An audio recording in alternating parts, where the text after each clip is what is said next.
Isa ito sa mga mahirap puntahan na falls. Pero napakasaya naman pag napuntahan mo guys. Napakaganda kasi ng falls na ito.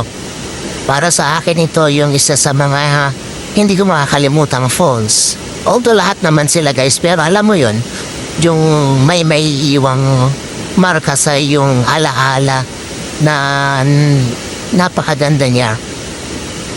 So isa ito sa mga falls na hindi ko makakalimutan guys. Kasi nga, una ay, of course, alam mo natin, napakaganda guys, diba? At saka yung pangalawa, yung train papunta dito, hindi basta-basta guys. Well, sa mga train, easy-easy lang ito. Pero sa amin na beginner, medyo nahihirapan na kami. Ako nahihirapan ako ng konti. Pero kaya kineri naman guys, kaya naman.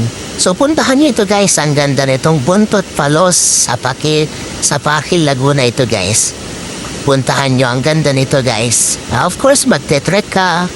May trading na darahanan. There's no easy way guys. Kailangan mo talagang lakarin papunta dito sa lugar na ito. Pero guys, pag darating mo naman, napakaganda.